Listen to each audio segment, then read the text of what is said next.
Bismillahirrahmanirrahim. Assalamualaikum warahmatullahi wabarakatuh. Alhamdulillah rabbil alamin. Wassalatu wassalamu ala asyrafil anbiya'i wal mursalin Sayyidina Muhammadin wa ala alihi wa sahbihi wa man tabi'ahum bi ihsan ila yaumiddin. Amma ba'du. Alhamdulillah, puji syukur kita panjatkan kehadirat Allah Subhanahu wa taala, berkat limpahan rahmat yang diberikan kepada kita hingga kita masih diberikan begitu banyak nikmat hingga pada saat ini. Begitu pula salawat serta salam kepada baginda Nabi Allah Muhammad sallallahu alaihi wasallam. Allahumma shalli ala Muhammad, nabi yang membawa kita dari alam kegelapan menuju ke alam yang terang benderang, dengan kata lain minaz zulumati ilan nur. Baik, sebelumnya perkenalkan, nama saya Yusril Ahmadi dan kami dari kelompok 4 akan kami dari kelompok 5 akan mempresentasikan sebuah bab pada buku yang berjudul Orientalisme karya Edward Westside, di mana dalam buku tersebut kami akan membahas mengenai bagaimana Orientalisme ini mengalami masa krisis begitu, di mana Orientalisme ini diambang krisis. Nah, itulah yang akan kami jelaskan atau presentasikan pada saat ini. Oleh karena itu, sebelum masuk ke situ, saya Yusril Ahmadi sebagai moderator pada saat ini. Begitupun saya juga memiliki dua rekan. Yang pertama yaitu Muhammad Fadil Ubaid dan Muhammad Fajar Salam. Jadi baik, langsung saja kita akan membahas mengenai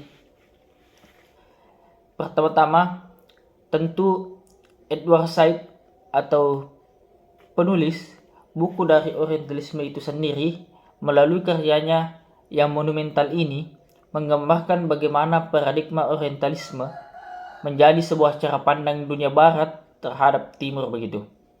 Jadi Orientalisme ini adalah suatu pandangan orang barat terhadap orang timur dalam menghadapi tantangan besar terutama pada abad ke-20. Nah, dalam bab yang akan kami bahas ini, kita akan mengeksplorasi perubahan global, kritik terhadap Orientalisme tradisional, dan bagaimana representasi dari timur barat terus berevolusi begitu, bahkan hingga saat ini. Jadi kita akan membahas hal-hal tersebut. Oleh karena itu, yang perlu kita ketahui terlebih dahulu bahwa apakah Orientalisme itu tersendiri. Jadi seperti tadi yang saya katakan bahwa Orientalisme merupakan suatu pandangan orang barat terhadap orang timur begitu. Suatu tanggapan atau suatu pemikiran dari orang barat mengenai orang timur. Jadi bisa dikatakan itulah maksud dari Orientalisme itu sendiri. Baik, sebelum kita melangkah maju lebih dalam membahas mengenai apa sih yang menjadi ambang krisis yang mengakibatkan krisisnya Orientalisme itu sendiri, tentu kita harus memahami terlebih dahulu apa sih itu Orientalisme tersendiri. Jadi Orientalisme itu menurut Edward Westside, beliau mengatakan bahwa Orientalisme adalah kerangka konseptual yang mengacu pada cara dunia barat yang menggambarkan, mempelajari, dan mendominasi timur. Jadi kita dapat memahami tersebut bahwa Orientalisme itu adalah bagaimana orang-orang barat itu berupaya menggambarkan, menuliskan, atau mempresentasikan apa sih itu dunia timur.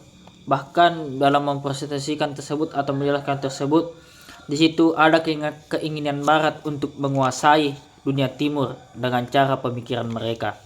Jadi mungkin itulah gambaran kecil dari apa sih Orientalisme itu sendiri. Baik, dalam bab ini, pada bab 4 bukunya Orientalisme karya Edward Westside, beliau mengatakan atau membahas pada bab tersebut bagaimana paradigma Orientalisme mulai menghadapi tantangan dan krisis khususnya di abad ke-20. Seiring dengan perubahan besar dalam hubungan global dan perkembangan disiplin akademik, tentu wajar saja atau menjadi hal yang wajar ketika Orientalisme ini mengalami perubahan, bahkan mengalami krisis pada abad-abad ke-20 pada saat itu. Jadi, tentu kita memahami bahwa setelah terjadi yang namanya awal, pasti ada yang namanya akhir. Oleh karena itu, dalam buku Orientalisme tersebut, Edward atau Said, beliau menceritakan bagaimana Orientalisme ini atau paham-paham Orientalisme ini mulai krisis begitu, mulai diambang krisis, mulai memudar, mulai dilupakan, bahkan mulai tidak relevan pada abad tersebut. Jadi tentu hal tersebut memiliki dampak-dampak atau ada yang mengakibatkan hal tersebut sehingga hal tersebut dapat terjadi begitu. Oleh karena itu, kami akan membahas hal-hal apa saja sih yang menjadi pokok sehingga Orientalisme ini bisa atau dapat terjadi atau diambang krisis menurut Edward Said begitu. Jadi yang pertama, ada beberapa, bahkan ada 5. Jadi yang pertama adalah bagaimana Orientalisme ini diambang krisis, yaitu terjadi yang namanya perubahan global dan krisis paradigma. Nah, dalam perubahan global dan krisis paradigma ini, ada beberapa hal yang terjadi di dalamnya. Nah, yang pertama adalah dekolonisasi, di mana pada waktu itu terjadi atau lagi marak-maraknya yang namanya dengan kolonisasi atau penjajahan yang dilakukan oleh Barat ke Timur begitu. Setelah Perang Dunia Kedua, banyak negara Timur memperoleh kemerdekaan yang melemahkan kontrol kolonial Barat. Hal ini menggeser hubungan kekuasaan antara Timur dan Barat. Jadi dapat kita pahami bahwa setelah Perang Dunia Kedua itu, banyak negara Timur mengalami atau memperoleh kemerdekaan hasil dari kolonialisme itu sendiri, sehingga orang Timur ini mulai kuat dan pengaruh dari Barat itu mulai melemah begitu. Mulai adanya penolakan terhadap Barat karena Timur atau negara Timur itu mulai merdeka dan mulai mandiri begitu. Sehingga bisa dikatakan bahwa kolonialisasi inilah yang mengakibatkan atau menjadi salah satu faktor bagaimana orang-orang Timur mulai mengalami perkembangan atau mulai melakukan atau mempresentasikan apa yang menjadi di pikirannya begitu. Kemudian kemajuan di Timur. Nah, tentu dalam Timur seiring berjalannya waktu, seiring berjalannya zaman, di Timur itu akan mengalami sebuah kemajuan begitu.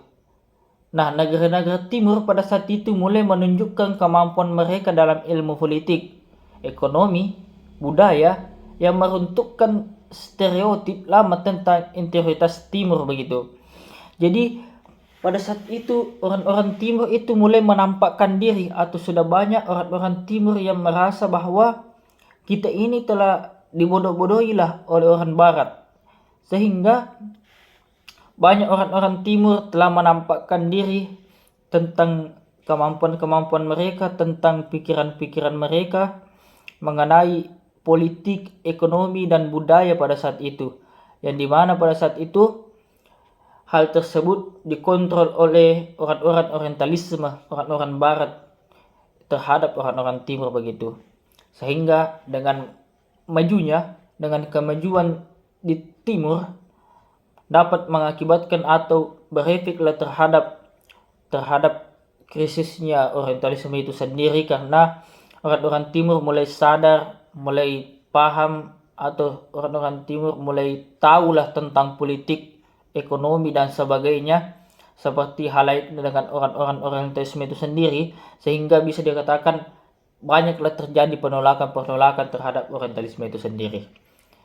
Jadi itulah salah satu poin mengapa yang menjadi sebab akibat mengapa Orientalisme ini mulai diambang kehancuran, mulai diambang krisis, mulai memudar dan mulai terlupakan begitu.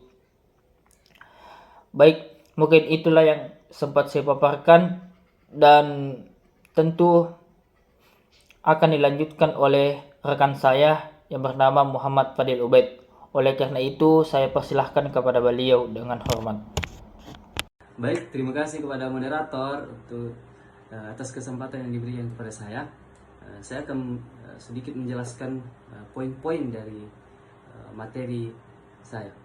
Baik, adapun poin yang kedua yaitu keterbatasan orientalisme tradisional, yang dimana ada beberapa keterbatasan orientalisme tradisional.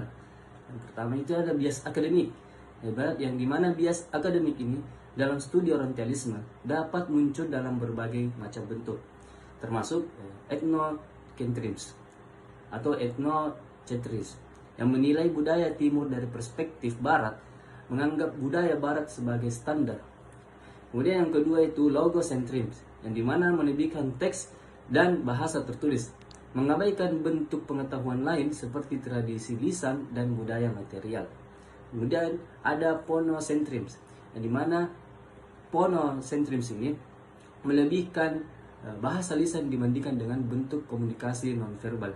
Baik, adapun yang kedua dari tantangan metodologi, yang dimana studi orientalisme menghadapi beberapa tantangan metodologi, ya, yang dimana antara lain itu sulitnya mencapai objektivitas, ya, yang dimana sulit untuk melepaskan bias dan perspektif pribadi dalam studi tentang budaya yang lain. Kemudian ada keterbatasan akses terhadap sumber, yang dimana sumber-sumber tentang timur seringkali sulit diakses, ya, baik karena bahasa maupun karena keterbatasan arsip. Kemudian ada perubahan konteks, ya, di mana konteks budaya dan sejarah timur, ya, terus berubah, sehingga studi orientalisme harus terus, ya, diperbarui, diupgrade dan disesuaikan. Baik, melangkah ke poin selanjutnya, ada kritik internal dan eksternal. Yang dimana poin ketiga ini, kritik dan internal dan eksternal, ada dari dalam barat. Beberapa sarjana barat sendiri seperti Maxime Rodinson dan Jacques Bercuet, yang dimana ia mengkritik bias orientalisme dan menyerukan pendekatan yang lebih adil dan ilmiah. Kemudian ada dari timur. Dari timur, intelektual, ya, mulai memproduksi wacana tandingan yang menantang dominasi narasi barat, misalnya dalam bidang sastra, politik, dan sejarah. Ya, itulah pemaparan poin 2 dan ketiga dari saya, dan saya kembalikan kepada moderator. Baik, terima kasih atas kesempatan yang diberikan oleh moderator. Sebelumnya, perkenalkan saya Muhammad Fajar Salam dengan NIM 30100123060 dari AFI 2. Saya akan melanjutkan presentasi kami, yaitu poin yang keempat, yaitu media dan representasi orientalisme modern. Merujuk pada bagaimana gagasan dan stereotip orientalisme diproduksi dalam media kontemporer, termasuk film, televisi, iklan, berita, dan budaya populer. Istilah orientalisme pertama kali diperkenalkan oleh Edward Said, yaitu dalam bukunya Orientalism pada tahun 1978, yang mengkritik cara Barat menggambarkan Timur, khususnya Asia, Timur Tengah, dan Afrika Utara sebagai eksotis, primitif, dan penuh misteri, tetapi juga inferior dan berlawanan dengan nilai-nilai Barat dalam konteks modern. Representasi ini dapat mencakup, yaitu yang pertama, stereotip yang berulang. Media sering menggambarkan masyarakat Timur sebagai statis, tradisional, atau terbelakang dibandingkan Barat. yang dianggap maju dan dinamis. Misalnya, penggambaran Timur Tengah dalam film Hollywood seringkali penuh dengan konflik, terorisme, atau kemewahan eksotis seperti padang pasir, pasar kuno, dan istana mewah. Dan poin yang kelima yaitu orientalisme dan hegemoni. Orientalisme dan hegemoni adalah konsep yang berhubungan dengan cara pandang, dominasi, dan kontrol budaya atau ideologi oleh satu kelompok terhadap kelompok lain. Misalnya, orientalisme sebagaimana dijelaskan oleh Edward Said dalam bukunya adalah kerangka berpikir atau cara pandang yang dibuat oleh dunia barat, Eropa dan Amerika untuk memahami dunia timur, Asia, Timur Tengah, dan Afrika Utara.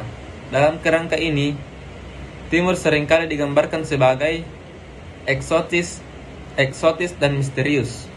Orientalisme, sebagaimana dijelaskan oleh Edward Said dalam bukunya, adalah kerangka berpikir atau cara pandang yang dibuat oleh dunia barat, Eropa dan Amerika untuk memahami dunia timur, Asia, Timur Tengah, dan Afrika Utara.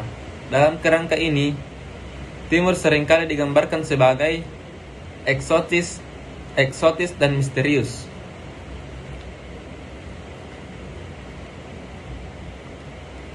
Timur dianggap berbeda secara budaya dan penuh daya tarik.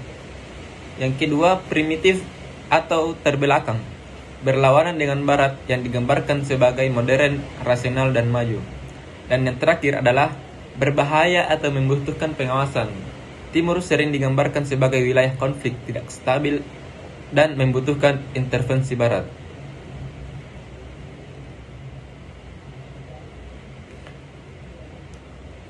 Orientalisme tidak hanya mencakup stereotip budaya, tetapi juga mendukung struktur kekuasaan kolonial dan dominasi Barat atas Timur, dengan menggambarkan Timur sebagai yang lain, yang inferior. Selanjutnya adalah hegemoni. Hegemoni adalah konsep yang diperankan oleh Antonio Gramsci, seorang pemikir Marxis Italia. Hegemoni merujuk pada dominasi ideologi atau kepemimpinan budaya satu kelompok atas kelompok lain yang terjadi bukan melalui paksaan langsung, tetapi melalui konsensus dan penerimaan sukarela. Dominasi ideologi, kelompok dominan biasanya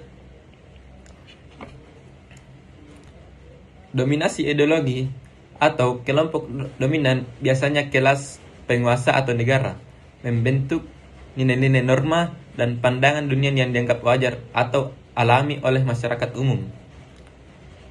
Yang kedua, persetujuan sukarela. Kelompok yang didominasi sering menerima ideologi ini sebagai kebenaran tanpa menyadari adanya manipulasi atau eksploitasi. Hegemoni menciptakan struktur sosial dan budaya yang mendukung kepentingan kelompok dominan sambil mengesampingkan kepentingan kelompok subordinat.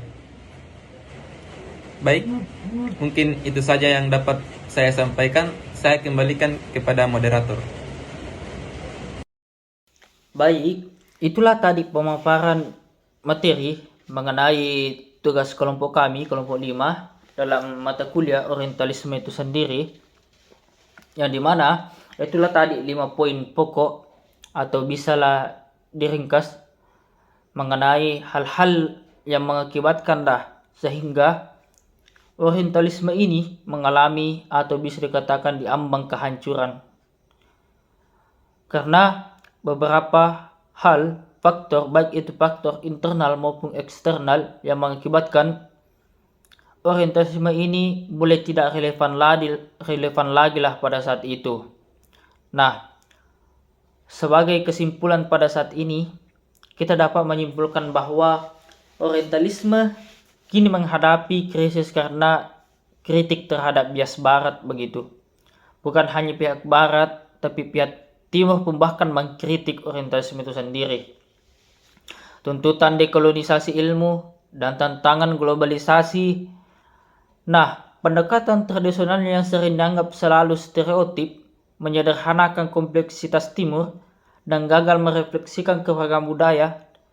Dalam era modern, tentu diperlukan paradigma yang baru yang lebih eksklusif, dialogis, dan egaliter agar studi tentang timur tetap relevan dan objektif. Jadi dapat disimpulkan bahwa sebenarnya orientalisme ini, apa yang mereka lakukan atau metode-metode yang mereka lakukan itu mulai tidak relevan lagi pada saat itu. Nah, sedangkan paradigma tentang timur yang ditulis oleh orang-orang orientalisme tersebut tentu harus memiliki pembaharuan lah, harus diupdate lah mengenai timur, sehingga apa yang mereka katakan, apa yang mereka tulis itu dapat menjadi suatu hal yang relevan dan objektif. Tapi hal tersebut tidak terjadi, sehingga terjadilah krisis dan banyaklah orang yang mulai menyadari bahwa kita telah dimanfaatkan atau kita telah tidak dihargai lah oleh barat, sehingga terjadilah hal-hal yang mengkritik, hal-hal yang menyadarkan diri dari timur, sehingga orientalisme ini mengalami keredupan begitu. Orientalisme ini mengalami kemunduran, mengalami kepudaran di timur pada saat itu. Nah, dan kita dapat juga menyimpulkan bahwa orientalisme ini sebenarnya tidak menghilang meskipun berada di ambang krisis begitu. Tapi orientalisme ini mengalami transformasi.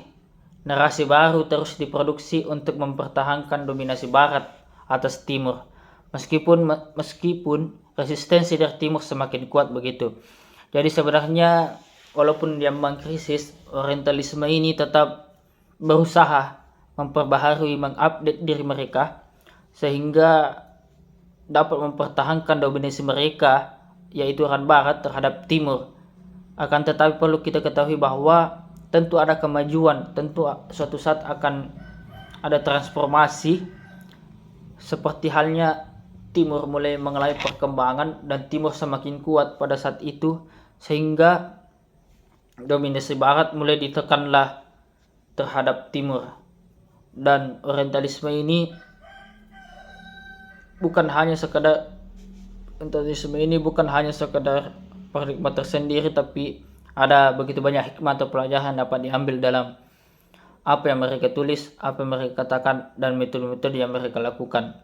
Tapi yang inti yang dapat kita pahami di sini bahwa ada beberapa faktor tadi yang mengakibatkan bagaimana orientalisme itu sendiri mengalami atau diambang krisis. Akan tetapi krisis di sini bukan berarti menghilangkan paradigma dari orientalisme itu sendiri, menghilangkan orang-orang orientalisme itu sendiri. Akan tetapi metode yang mereka lakukan mulai tidak relevan lah terhadap orang-orang timur pada saat itu, sehingga penekanan terhadap kekuasaan barat terhadap timur itu mulai melemah, mulai krisis pada saat itu. Oleh karena itu, mungkin itulah yang dapat kami sampaikan mengenai hal-hal yang mengakibatkan krisisnya orientalisme itu sendiri, pemahaman orang barat terhadap timur. Sehingga semoga apa yang saya sampaikan itu dan kami sampaikan itu dapat memberikan manfaat kepada kita dan tentu bernilai ibadah di sisi Tuhan. Oleh karena itu, lebih dan kurangnya mohon dimaafkan. Wabillahi taufiq was sa'adah. Wassalamualaikum warahmatullahi wabarakatuh.